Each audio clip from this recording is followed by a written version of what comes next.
The Bible is a living word that reads us as we read it. It's a person, a voice that proves that time is not linear, as one sentence can confirm the past, guide the present, and declare the future. You are here. I am here. He is here. We are here right now. In the tomorrow of yesterday and in the yesterday of tomorrow, I thank you for joining today. So we're back. Thank you so much for joining once again. In our last episode, Jonathan and his armor bearer proved how much faith they had in the Lord because they snuck away from the Israelites as the Israelites were panicking and trying to come up with a strategy of attack. The Israelites were facing a very large Philistine army. They were outnumbered and they were outweaponed. Saul and his men were in the camp trying to come up with a strategy of attack. And Saul made his men swear an oath that none of them would eat until evening time. Jonathan, however, snuck away with his armor bearer. Jonathan had such faith in the Lord that he wasn't moved by how large the Philistine army was because he knew that God was with them. Jonathan told his armor bearer, "We can take them and we can win because God can do whatever he wants to do, whether with many or whether with few." Jonathan and his armor bearer, in faith, attacked a Philistine outpost and won. The Lord, honoring their faith, threw the Philistines into such a state of chaos that they started attacking one another. When the Israelites peeped what was going on and recognized that the Philistines were running, they were retreating, they were attacking each other, the Israelites said, "Now is the time to attack." The Israelite army started running after the Philistines. They started attacking them. There were Israelites from the woodworks that came out. They crawled out of their holes. The ones that went onto the Philistine side decided to turn back on the Philistines. And the Lord gave the Israelites victory over the Philistines. Throughout all of this action, Jonathan found a honeycomb at his feet. And he ate of the honeycomb, not knowing that his father, King Saul, made the army of men swear an oath that none of them would eat until evening time. This ended up coming back to bite him because after Saul got a taste of victory, he wanted more. And he said, "Let's go after them. We're going to chase them throughout the night."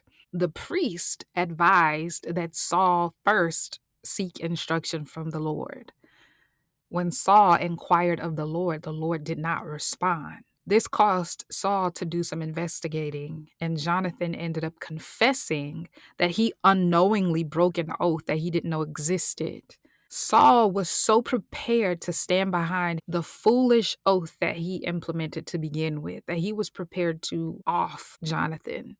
He was like, "Yo, if you're the problem, I am okay with eliminating the problem," because he wanted victory more than anything. The men in the army stood in Jonathan's defense and they were like, "Respectfully, King Saul, we've been down with you up until this point. But God has given us victory because of this man's leadership, and we're not going to let you take him out." Saul retreated. He decided, all right, whatever. It's probably best that we stop here and we not go after the Philistines. So they all decided to go home.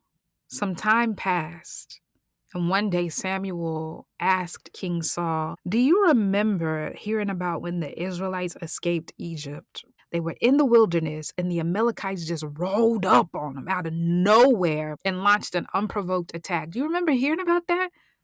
I imagine Saul's rubbing his beard like, "Yeah, I do remember hearing about that." Samuel reminded him, "Yeah, back then, the Lord said that he would erase the memory of Amalek from under heaven, and it's time. It's time to settle accounts with the nation of Amalek, and here's your mission. Go get them. Utterly and completely destroy the entire nation of Amalek. Wipe them all out. Men, women, children, babies, cattle, sheep, goats, donkeys, camels, everything. Completely destroy all of them." I imagine Saul felt 2 feet taller. He had his chest puffed out, his hands balled in a fist. He was ready. Saul mobilized his army against the Amalekites and annihilated them. He wiped out everything and everyone. Well, kind of. Saul and his men thought it was a good idea to spare the life of the Amalekite king Agag. And they also kept all of the good quality stuff. So they kept the valuable sheep and goats and camels and donkeys and everything that looked like it was of good quality, they kept for themselves. Meanwhile, the Lord had a conversation with Samuel, and the Lord gave Samuel insight as to what was going on. The Lord said, I'm sorry that I ever even made Saul king. He's hard headed and he's more loyal to his own desires than he is to me. Samuel was distraught. He was torn apart hearing that. He cried all night long. But the next morning, he set out to go visit Saul. Saul had his chest puffed out. He was thrilled about the victory. He was thrilled about the reputation. He was thrilled and excited about what other nations would say about him. King Saul, the one who completely destroyed the Amalekites. And he had King Agag. King Agag was his flex. It was his way of saying, yeah, I got him. I did that. That's all me right there. King Agag was the trophy of his victory. Samuel went to visit Saul. And when he found him, Saul had a big grin on his face. He was so excited. He ready to dap up the man of God. He's like, hey, what's good? Blessings. Blessings to you, man. I did exactly as the Lord instructed. Samuel looked upside his head like, oh, yeah? Mm-hmm. Exactly as the Lord instructed, eh? Saul, I imagine his face was a bit deflated. He's like, yeah, what you mean? In the background, Samuel was hearing, bah, bah, and he said, you did exactly as the Lord instructed, huh? Saul's like, come on, what is it? If you did exactly as the Lord instructed, what's this bleating of sheep and lowing of cows that I hear? So I said, okay, so listen, let me tell you. The army spared some of the best livestock, but they kept it so they could sacrifice it to the Lord, but we destroyed everything else. Samuel, I imagine, had his hands behind his back. He's kind of staring off into space. And he said, let me tell you what the Lord said to me last night. So I was like, oh man, what did he say? Samuel said, though it's apparent that you don't think too much about yourself, the Lord still anointed you to be king of Israel. You had one job, man. You were given instruction to go and completely destroy the Amalekites until they were all wiped out. Now, I know you're not hard of hearing, so why didn't you obey? I imagine Saul took a real deep breath. He said, listen, I did obey. I carried out the mission, man. Listen, okay, so I may have kind of sort of brought back King Agag, but I destroyed everyone else. And the troops kept the best livestock, but that was so that they could present it as an offering and sacrifice to the Lord. Samuel cut him off. He's like, save it, man. Just save it. What do you think the Lord wants more, your offerings and sacrifices or your obedience? Saul's like, well, I mean, Samuel said, I'll wait. Crickets were chirping. Samuel said something so deep. And if you don't take anything else from this episode, take this. Samuel told Saul, obedience is better than sacrifice. What does that mean? The Lord would rather we do what he says do than us trying to present something to him that he didn't ask for. Let me give you an example. There have been times when the Lord has given me instruction. Clarissa, leave that job. I don't want you working there. I don't know, Lord, because if I leave the job, I don't have a job. Here's what I'll do. I'll stay on the job, but I'll tithe more. No, I didn't ask for larger tithing. I asked for you to obey me, Do what I told you to do and leave the job. Clarissa, that relationship is not serving you. But Lord, I don't want to give up the relationship. If I give up the relationship, then I'll be lonely and I won't have that company. What I'll do is I'll keep the relationship, but we'll pray together. We'll be in our word more together.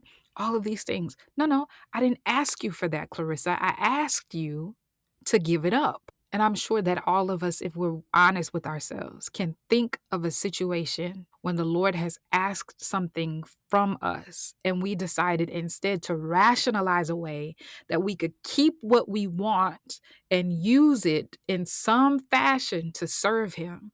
And the Lord says, listen, I have all of the things. The one thing that I'm asking of you that you can give me is your obedience.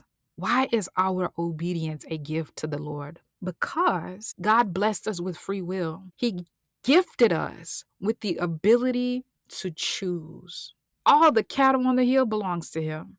He doesn't need my ties. He doesn't need my relationship. He's not lonely. There's nothing that the Lord has need for from me. But one thing that He gave me that I can actually give back to Him is my free will. When the Lord gives us instruction and we choose to obey His instruction, we align our free will with His will. That is a gift. And that's why He can say obedience is better than sacrifice. Samuel rebuked Saul. He told him, the Lord's not concerned about your offerings. He's not concerned about your sacrifices. The Lord wants a ruler of His people who will align His free will with the heartbeat and the desire of God.